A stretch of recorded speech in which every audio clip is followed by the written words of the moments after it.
Hey, good morning everybody. Well, we just did our pre-trip. Now we're just waiting for our 15 minutes.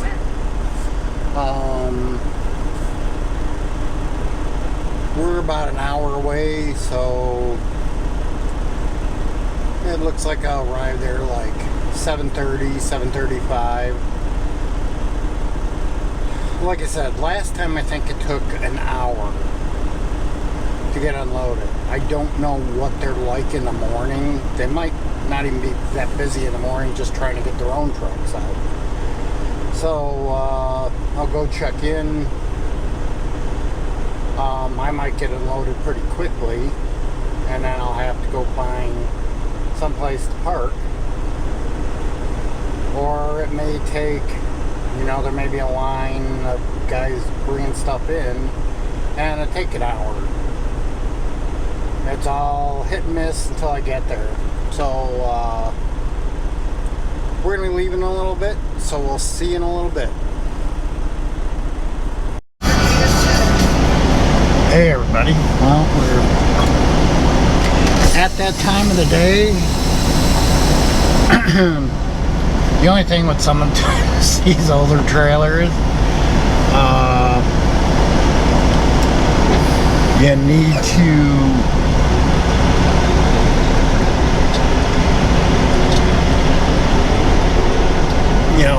when you're doing your pre-trip, pushing the trailer brake,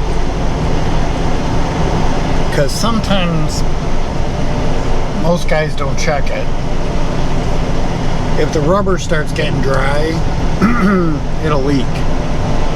So what I usually do, and it'll only leak a little bit, and what's happening, it's bunching up the rubbers, so it's letting air come out.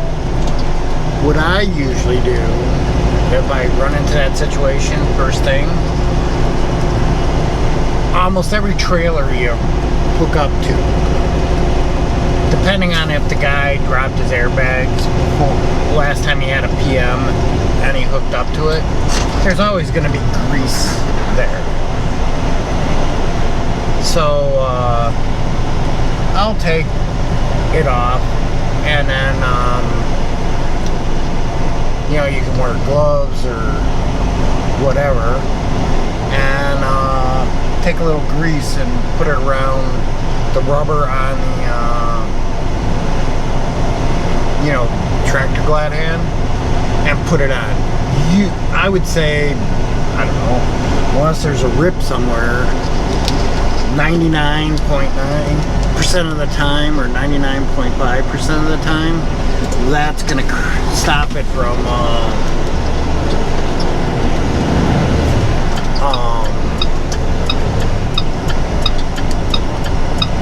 leaking. Turn left on I-74 East.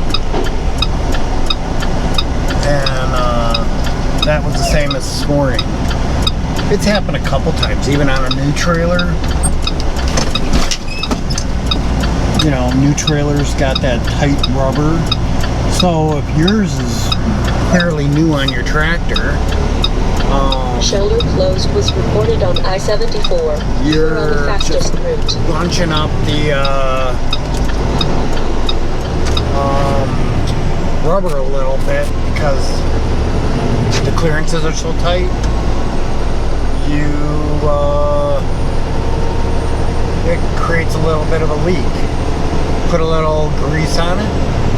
It slides real nice, doesn't bunch anything up, and usually it'll solve the problem. Another issue is sometimes when they get that tight, if you see that like one edge of it's tucked in, in the ridge, usually a thin key, you can get underneath there and pull it out without ripping the glad hand. Just don't use a lot of force. Just take it nice and easy, and you'll be able to pop that rubber out. Thicker key is a little harder, just trying to get underneath the edge of it.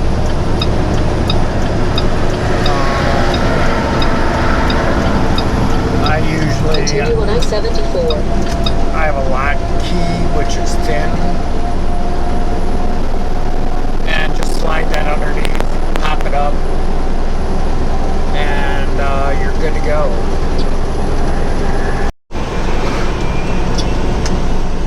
Hey everybody. Well, we're offloaded. Don't have a load assignment yet. So I'm gonna head over to the rest area. Like I said, generally Turn left at the last few times I've been here, 2 out of, oh, I wish I was still parked for that one. That would have been a good shot. Generally it ends up being Lexington or Louisville, which that rest area is before 71 split. So depending on which way I go, I just continue on. Now this will be one of those times he gets me something, he gets me ingots. In 3/4 of a mile, turn right before the Enterprise, then take the first left. Hebron, and I'll have to go flip and come back.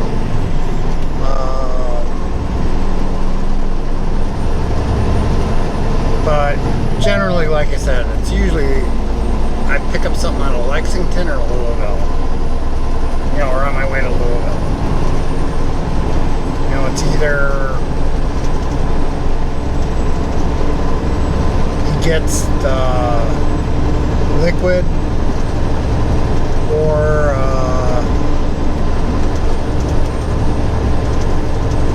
I'm trying to think what I pulled out of Lexington area last time. Pulled something. But yeah, it's usually south of where I'm at. I mean, last time I think I was down here, I pulled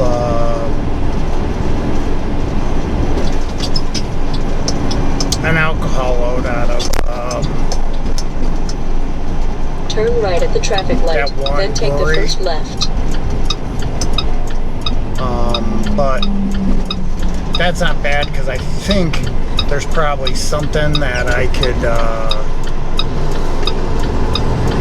being that I'm aimed in that direction, something I can cut over to 60 with.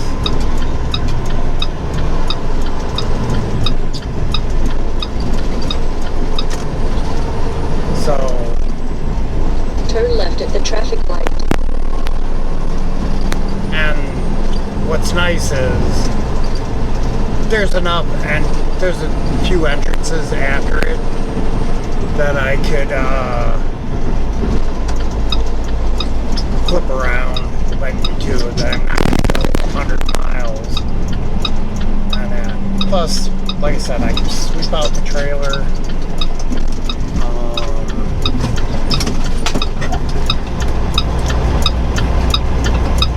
Go to the bathroom real quick and be ready to go when he has something.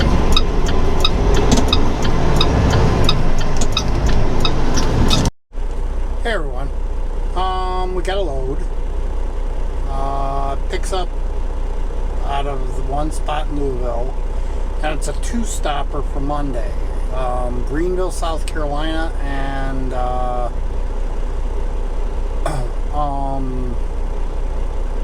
Georgia.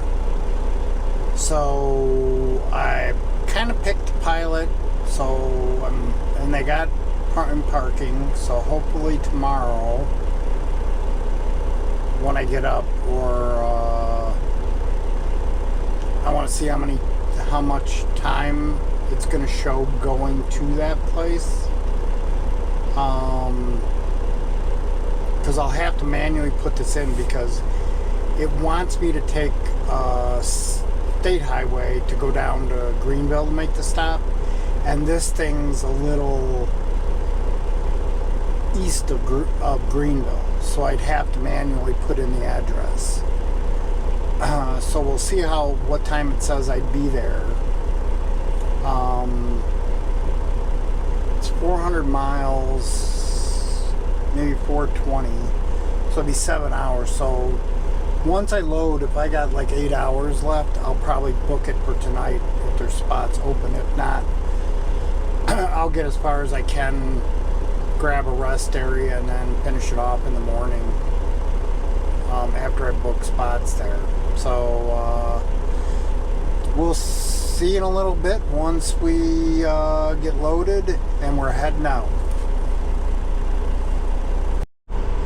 You know, I'm gonna have to seriously consider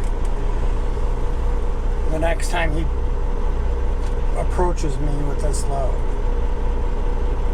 because every time I come here, well, I've been here, this is the third time.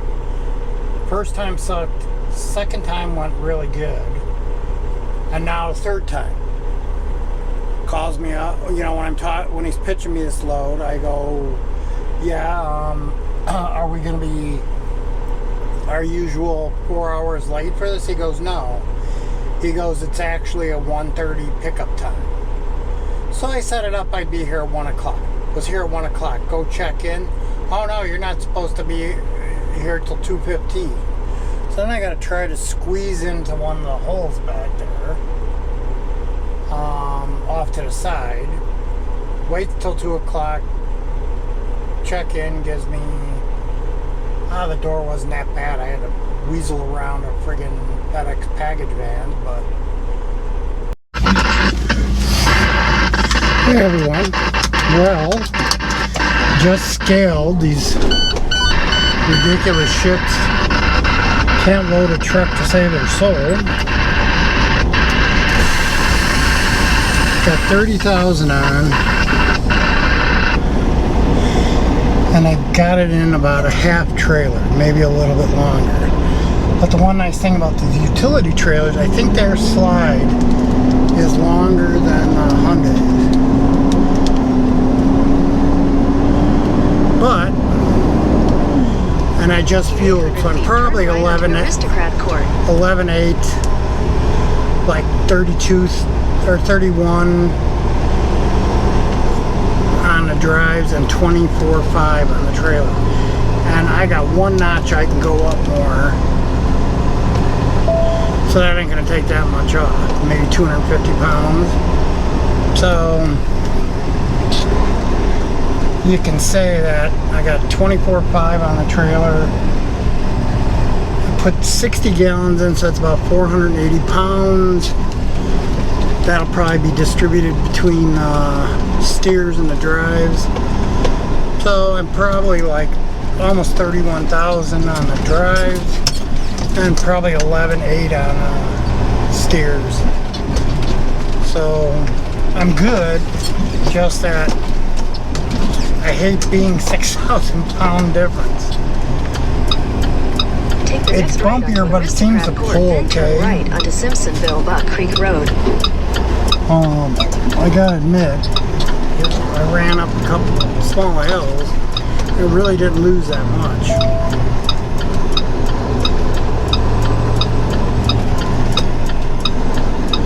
I just had to make sure before I hit. Turn right on Buck Creek Road, then take the first left.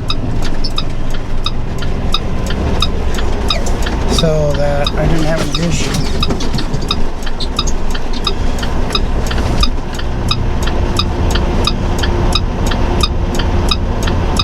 Now, it's a DHL facility. You'd think by now they'd have a training program to teach these guys how to load, to not put 30,000 pounds in a half trailer. In a quarter mile, use the left 2 lanes to turn left onto the ramp to Shelbyville, Lexington. Spread it out a little bit, but he didn't even know how much weight. So they obviously don't have them check the bills, total up the weight, because this is 2 stops. And then divide the stuff up. But it's in like a half a trailer. Maybe a little bit more, not much more.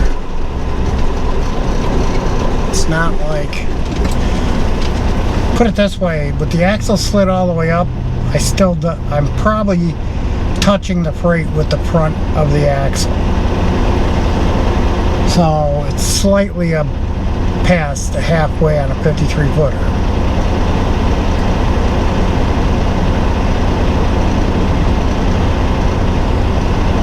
And they put up those stupid stick things that stick on the wall and a board.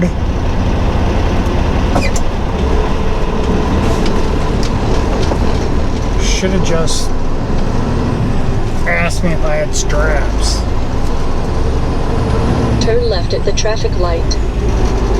Because hopefully the receivers take those off, because those are a royal pain in the butt to get off.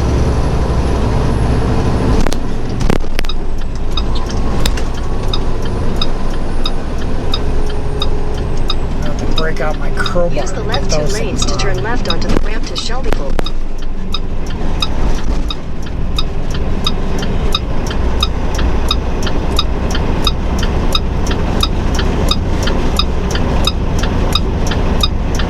I think I'm not.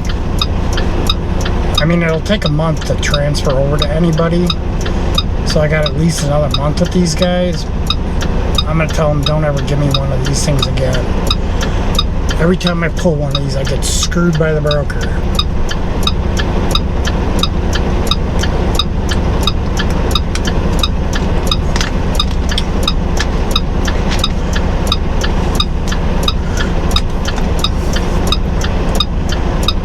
Screwed by them, because now it'll use a little bit more fuel because it's heavier on the drives. Although if it pulls really good up and down, it may actually give me better fuel mileage.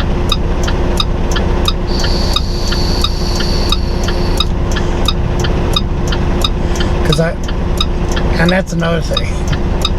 I don't know why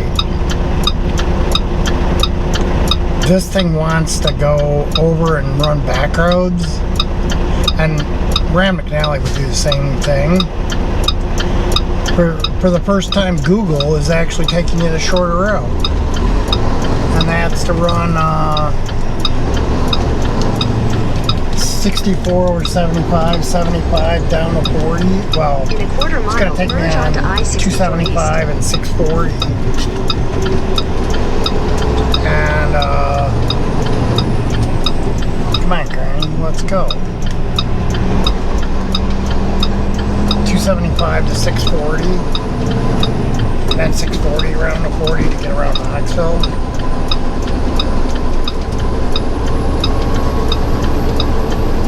And then take 40 over to 26 and 26 down, but apparently it's closed somewhere.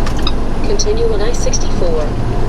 So I don't know if there's some kind of detour to go around so I can get to that Continue on I-64 truck stop, and it looks like that truck stop's probably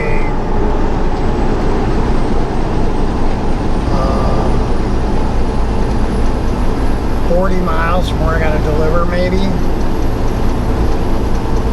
So I'll be set up pretty good. Get there early, deliver, and then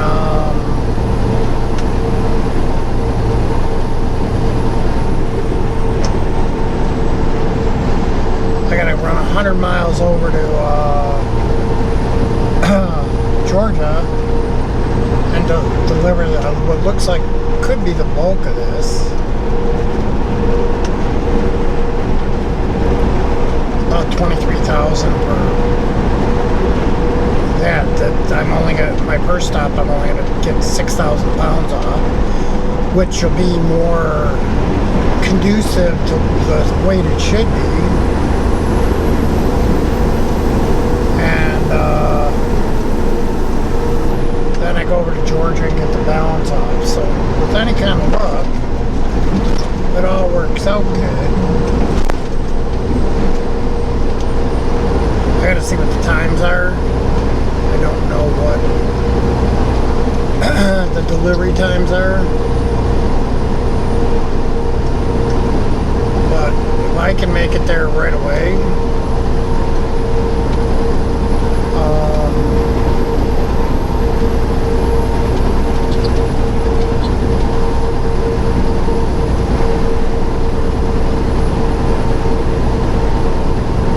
that'll be the first one. That's an hour and a half, 40-minute ride over.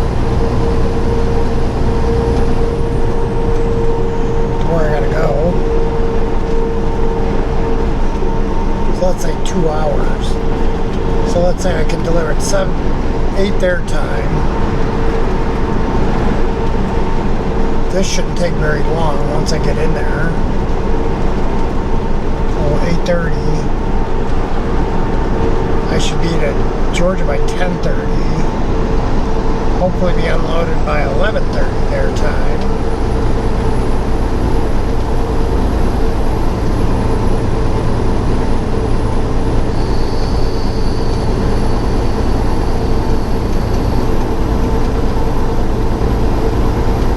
I don't know where he'll send me from there. It's interesting that he's sending me this way. But there must have been a pickup of freight volume out that way.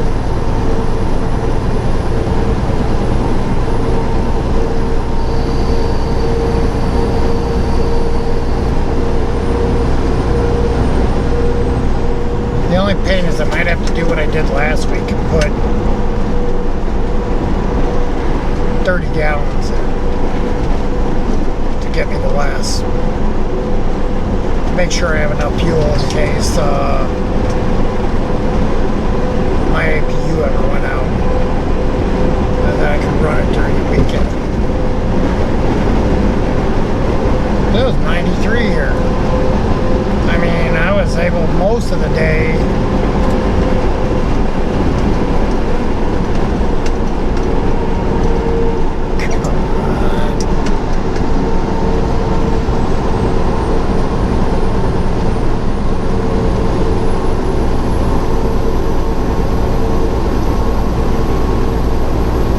most of the day was in low 80s, and then, man, afternoon, shut up. I looked at my thermometer here, so it's at 93, so figure part of that's the heat of the motor. So it's probably 89, maybe 85. Yeah, it hasn't slowed down on any of these hills. Usually, even if the weight's distributed evenly, it slows down. Really, it's only slowing down a little bit. I'll have to keep my eye on how it uses fuel, and that might be a better idea to run heavier on the drives by, 1,500, 2,000 pounds. If I got the room and it doesn't put me close.